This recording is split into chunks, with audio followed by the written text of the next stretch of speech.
Well, good afternoon, everyone, and thank you for joining us today for our webinar with Josh Gilmore, a real estate agent and investor. Today, Josh is going to talk a little bit about leveraging property in a self-directed IRA. We're very excited to have him here. He brings a wealth of knowledge and experience to this particular topic. So I'm going to introduce him now and just have him say a few words about himself. Josh, welcome aboard.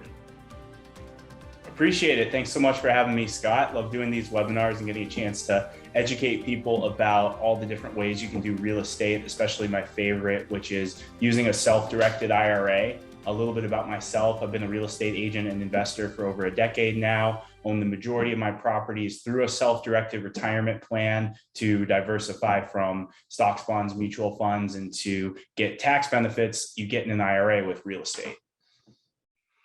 Wow, that's fascinating. If you don't mind, I know you have a presentation to do. So let me just open up this, forum with this particular question. You can take it from here if you don't mind.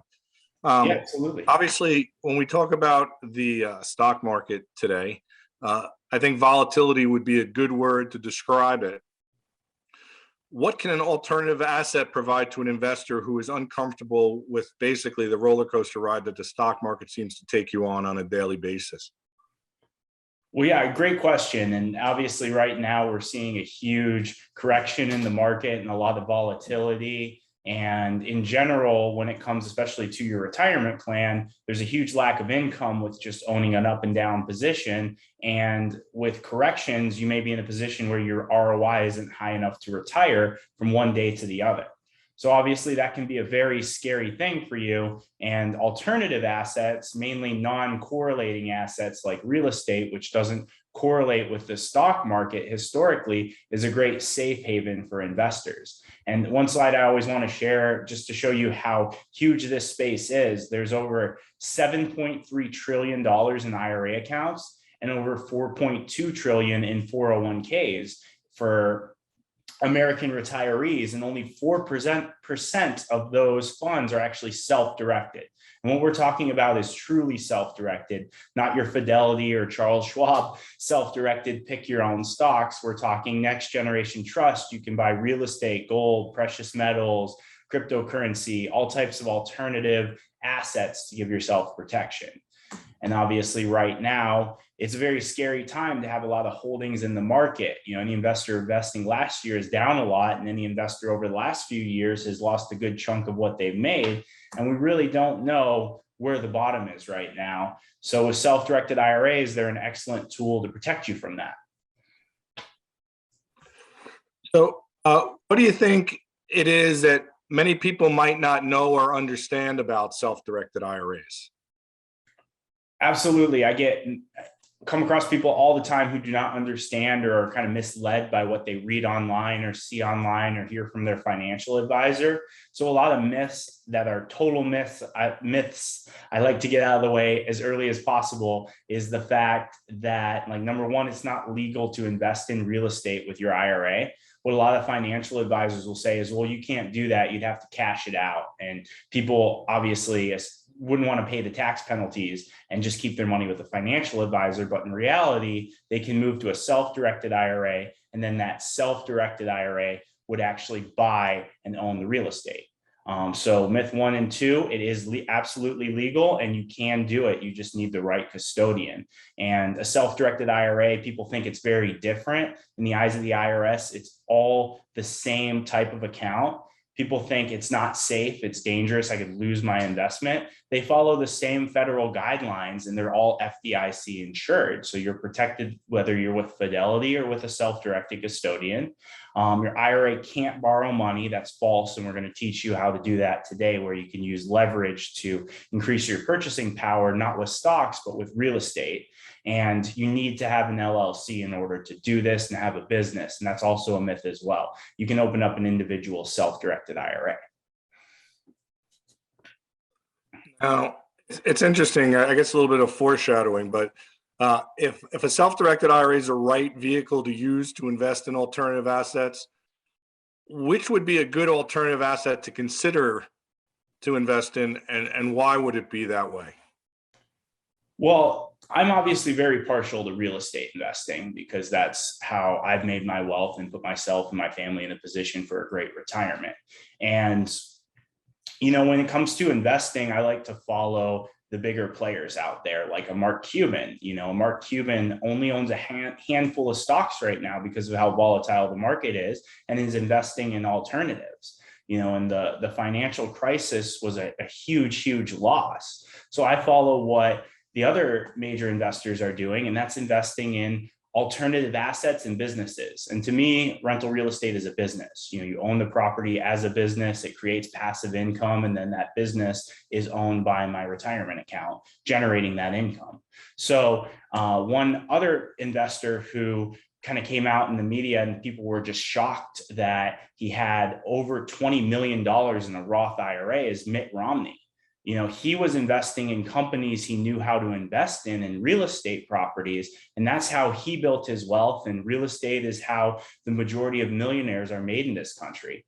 So with this type of investment, you can have true diversification by actually owning the real estate and getting all the benefits involved in terms of generating cash flow, building equity, getting appreciation on the properties over time, especially at a leveraged dollar. And we'll show you what that looks like.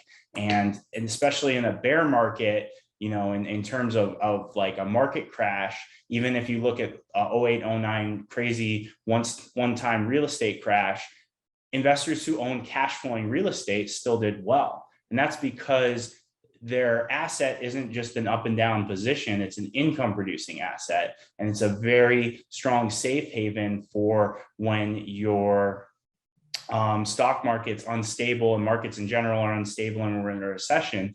Nothing's going to change with people needing a roof over their head. And in recessions, people lose homes and become renters. So we typically see a decline in vacancy as long as it's a market with strong employers, which is another thing we look for in terms of looking at college towns and places with a strong, stable job market like colleges and healthcare. Okay. All right. So if you want to make, you touched on a couple of things like rentals and vacancies, et cetera. If you want to make an investment into an alternative asset and you don't have enough funding for the retirement, I think it's important for people to understand that they can't use a traditional mortgage when they're investing with a self-directed IRA. What options do they have, or what type of vehicle can they utilize when they do want to invest if they don't have enough capital in their initial investment in real estate? Yeah, great question. So a lot of people think they can just go out and get a mortgage like the mortgage they have on their house, where it's tied to their credit and the bank looks at their W-2s, their income, they're personally liable for that loan, and then they get a mortgage to buy the house, right? Well, in this scenario, when you're using your retirement account is actually the vehicle buying the property. So a conventional loan tied to your credit is actually prohibited by the IRS. So you have to get what's called a non-recourse loan, which is an asset-based loan only tied to the property and not you as an individual investor. So we always get the question, what is non-recourse? How does it compare? I mean, the easiest way is to compare it to your mortgage on your house and understand that it's the opposite of that. Whereas the mortgage on your house is based mainly on you, your credit worthiness, your income, and you're personally liable. A non-recourse loan is based on the income the property makes, the neighborhood it's in, the price it's being sold for, the condition, the team managing it. All the pieces that make it a successful investment is what these lenders are going to look at when using a non-recourse loan, because the only collateral in question is the property. You aren't personally liable for paying that loan, nor is your IRA. It's only tied to the property, and that's how it's allowable within a retirement account. And another question too, and great education on why leveraged real estate is the reason there are so many millionaires with real estate, is you're able to generate a higher return on the same real estate in 3 different ways with leverage versus all cash. And I'm going to go through those. And that's a higher cash flow return, a higher rate of appreciation, and a plus equity, plus hedging your risk on that as well too. So let's start off with appreciation. If you're able to, in most cases with this financing, you can put about 1/3 down. And in this scenario, we're looking at $150,000 homes. On the left, you're using financing. So you're putting three $50,000 down payments to buy 3 homes versus 1 home at 150,000 all cash, right? Now, let's say, obviously we've seen what home prices have done over the last few years throughout this pandemic. We're seeing double digits almost everywhere. Let's just use 2% as a conservative number for appreciation, right? Buy these homes, a year goes by, you get 2% growth on 450,000 of real estate you own. That's $9,000 in profit in gains. If you only bought 1 of those homes, it would be 1/3 the profit, which would only be $3,000 in gains. And from a risk perspective, being able to spread that risk out, you're not investing everything in one asset. So if you have a vacancy in that asset for a long time, you're not relying on that solely for income. You've spread that risk out over 3. And if one of the 3 has a vacancy, which is a normal part of being a real estate investor to go through vacancies, you have spread that risk out and you're protecting yourself and protecting your return. And then the last way is through a higher cash flow return. So we're looking at the same scenario here. On the left is going to be the all cash purchase of 150,000. And on the right, it's going to be 150,000 invested, 300,000 in financing, and a total purchase price of 450,000. So let's start with the left, all cash. So 150,000 invested, the home rents for $1,300 a month. You've got property taxes, insurance, management, maintenance, and after paying all those expenses, you're left with $920 a month or $11,040 a year. Now that's 7.4% of your initial investment of 150,000, right? Not even including the lower appreciation. Now on the right, you're buying 3 of those homes. So you're buying a total of $450,000 worth of real estate. You're investing $150,000, same amount. You're getting a mortgage for $300,000 total of the 3 mortgages. So you're getting triple the rental income. You've got a monthly non-recourse mortgage rate, and this is at 5.5%. We'll go over kind of what the rates look like at the end and how to get that rate.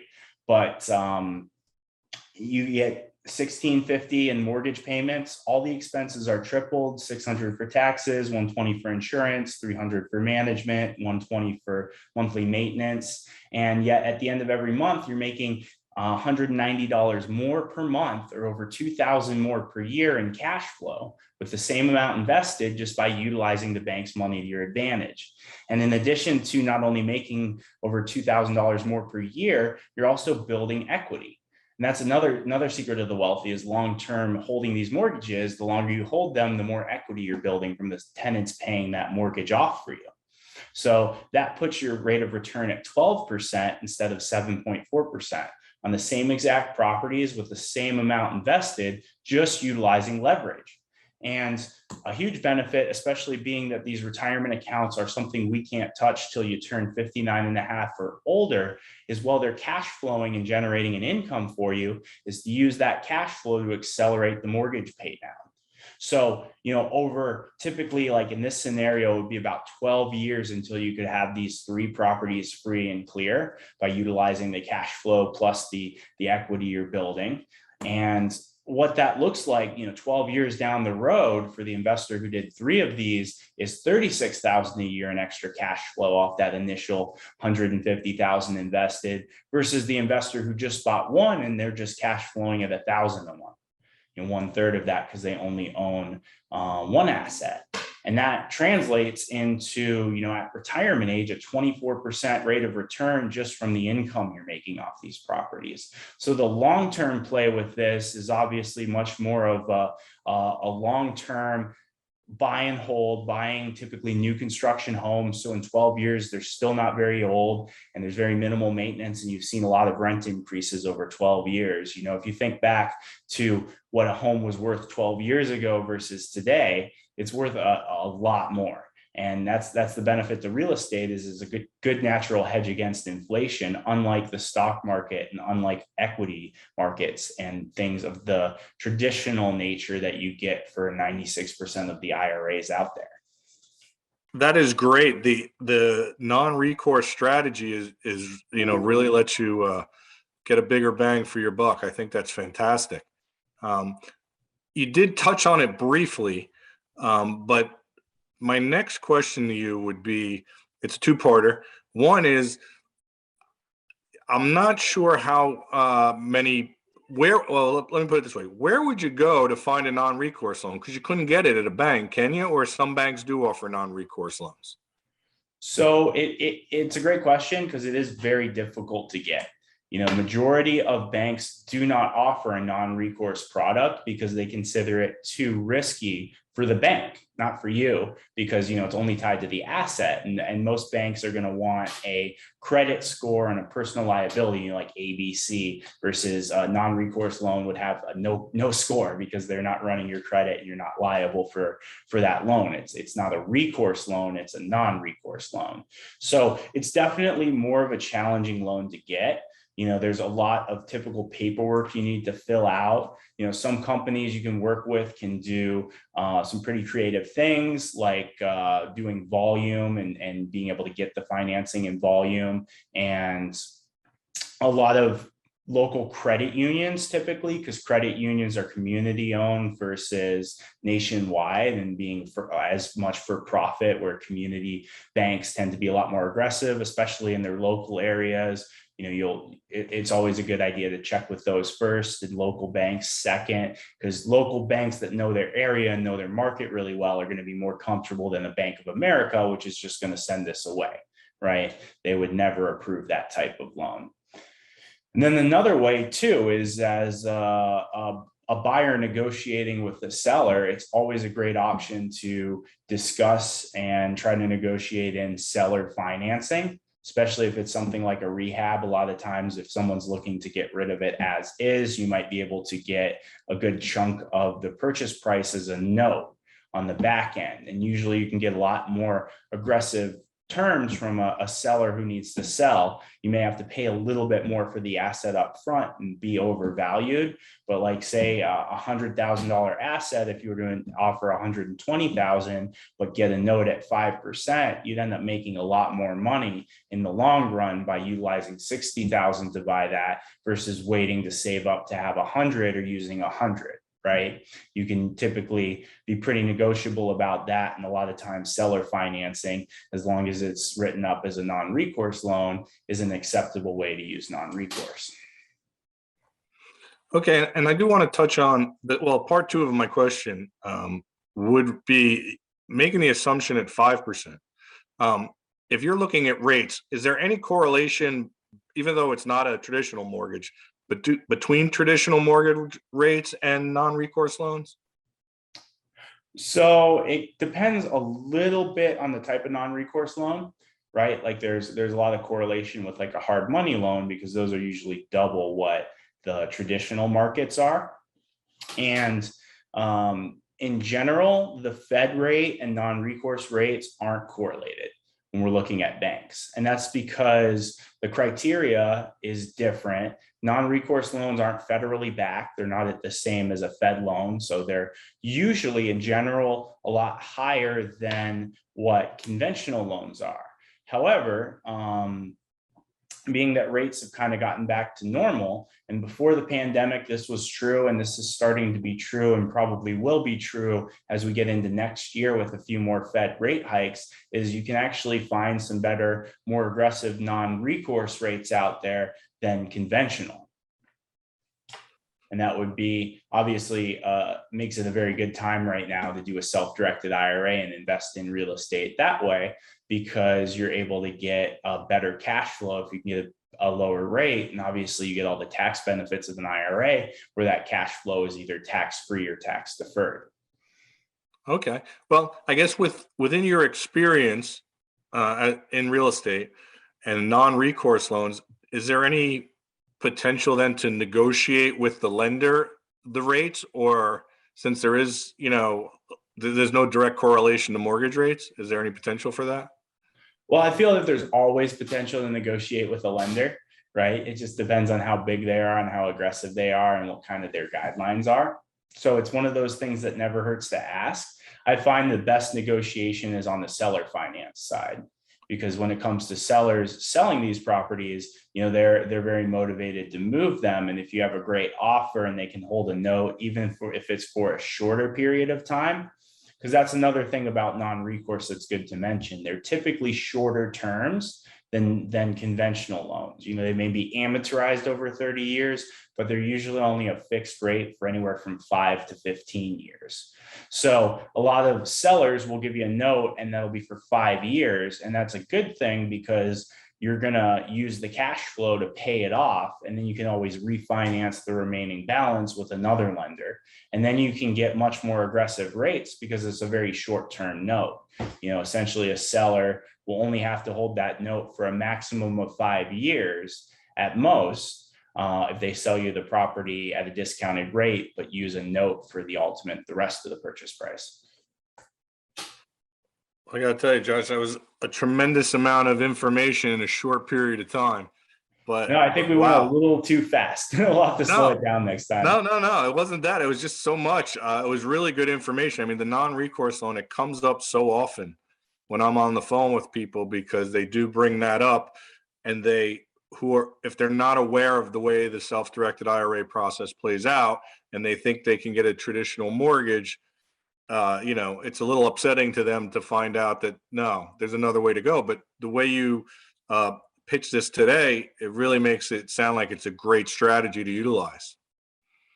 Yeah, absolutely. No, it's a great way I've generated wealth over the years is being able to use that leverage and getting more and more properties faster by taking advantage of that. And when you sell one at a profit, you're getting 3 times the appreciation you would have if it was a cash purchase. So that just helps you accelerate your growth and generate that income faster as well. And obviously, anyone who's watching this and is considering doing a self-directed IRA to get involved in some leveraged cash flowing real estate properties, it's very important to understand that the first step is to have a truly self-directed IRA. And obviously that can be a great first step right now to lock in some of your gains over the years and stop the carnage and bleeding, if you will, of having money in the stock market right now. But also having that account open is needed before you can even start making offers on properties or negotiating on loans for properties with different lenders there. So Scott and his team, obviously at Next Generation, are going to be great ones to help you and to establish those accounts. And Scott, if you don't mind, I'd love if you wrapped up telling everyone a little bit about what you all do and how you guys can help them get in a position to start investing like this. Certainly, Josh, and thank you again. That was really a great presentation. At Next Generation, we are, like Josh said, we're a custodian for self-directed IRAs. Simply put, we are like a bridge between the investor and the investment. We help people who are interested in making an investment. In this scenario, real estate, they would reach out to us and open up an application. We would get the application open. Then we would reach out the current custodian to transfer the assets over, or if they'd like to do it by contribution. Remember, self-directed IRA is still an IRA, so it's no different than a traditional or Roth IRA.